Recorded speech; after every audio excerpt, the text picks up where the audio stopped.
How's it going, ladies and gentlemen? Isaiah, aka It's the Mad Panda, here for Eclectic Nerds. Gonna talk about E3 2017, by far the biggest video game conference in America. Absolutely outstanding conference. I watch it, all the conferences, every year, all the way through. Today we're going to talk about EA's conference, the very first one that happened this year. I just finished watching it, and I have to say it was a bit lackluster. Like, I was really looking forward to a lot of things that I thought were going to be at the EA's conference that just weren't there. Obviously, they're going to have their sports games like FIFA and Madden and NBA Live sometimes when they feel like it. But yeah, those sports games didn't really change much. They all just kind of adopted the FIFA like story mode that they had last year, and that's pretty much all that really changed with them. I'm not really a huge fan of the way the NBA Live looks right now. It looks really just kind of patchworky. Like, they still, like, a lot of the animations don't really blend well, and they're really, everything looks a little odd. If you know anything about basketball and you see those animations, you see how like weird and clunky they look and feel, and it's just really weird. I'm looking forward though to seeing some gameplay. Hopefully it's a lot smoother when you're actually playing the video game than the way that it looks, because it looks kind of rough.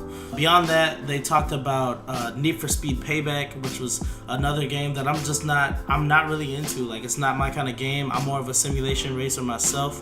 Moving on from that, EA showed a small indie game coming from the guy that made Brothers, a game that came out a while ago.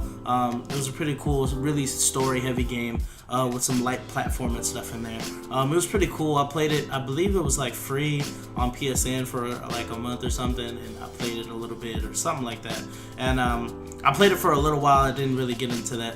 I didn't really get into it, but all the reviews I've seen said it was pretty positive. But yeah, that game, the game that he announced today was kind of weird, just because of his like presentation. He was really trying to force it down people's throats, I think. And if he would have taken the chill pill and just, announced it regularly, it would have been a pretty okay announcement. But it looked really good.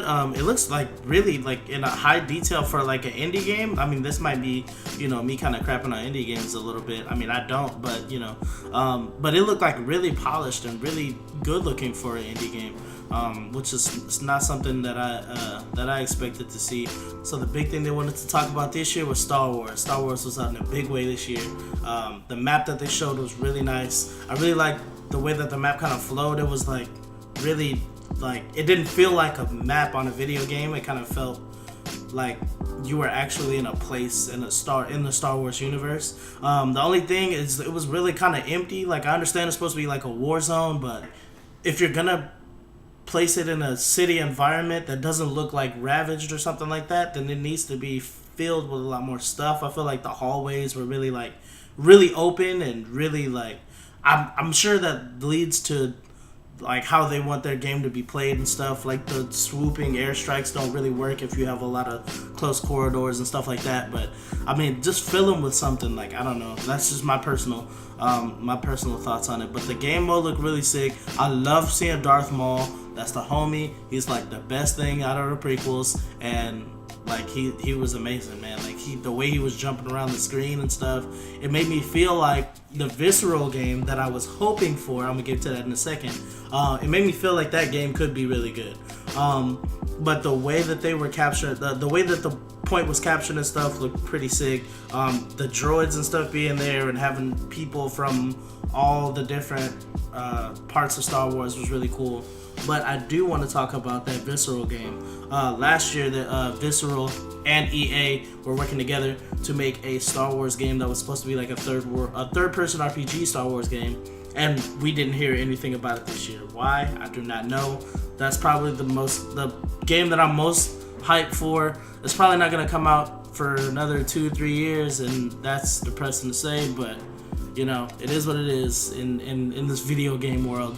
But I definitely was hoping that they would shine a light on that, just letting us know where it is, showing us something like a teaser trailer or something, but we didn't get that. So that is one of the only reasons why I really was just really let down by this one. Like there was nothing like that really, you know, blew me away. Like nothing that, you know, knocked me back and out of my chair. Like it was like everything was just okay. Like the sports games were okay. NBA Live looked like meh. Like FIFA looked cool if you're into FIFA. I'm not. Madden is probably better looking than it was last year, but that's pretty much it.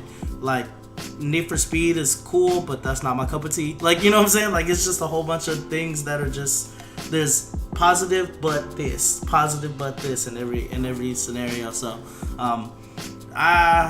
it's a pretty okay conference as far as EA is concerned with me. But I am super excited for tomorrow, because tomorrow we have two Goliaths. We have Microsoft and Nintendo on Sunday, which is going to be absolutely crazy, man. Microsoft is toting that Project Scorpio 4K gaming experience. I honestly don't care about Project Scorpio because I built a PC, and as long as all their games still come to PC, then I'm cool. Like y'all can do whatever y'all want. I hope that the Scorpio sells a lot and makes y'all a bunch of money. I don't really care. Just keep releasing games on PC so I can play all of them on this thing. Also, Nintendo. Hopefully, we get some more games for the Switch, man. I'm really hoping that we can see something that, you know, really blows my mind and changes and makes me go get a Switch. Like find somewhere that has one and go pick one up. All we really have is Splatoon 2 and Mario Odyssey to look forward to. They just announced Pokemon DX, but that's not a main series Pokemon game, so I don't care. Like, I need things that are going to make me play them for a long period of time. And Breath of the Wild by itself isn't going to make me buy an entire console. Like, I need Breath of the Wild, I need a Mario Odyssey, I need something else, like a main series Pokemon game. If you have those three things, then I'm in. But if you don't, then I can't give you my money. I'm sorry. But yeah, make sure to leave a like and subscribe to the Eclectic Nerds. That's all for this video. But make sure that you comment down below as well. Let us know what you're looking forward to in E3 and what you wanted to see from EA's conference. This has been Isaiah, aka It's the Mad Panda, from the Eclectic Nerds. Signing off. Peace.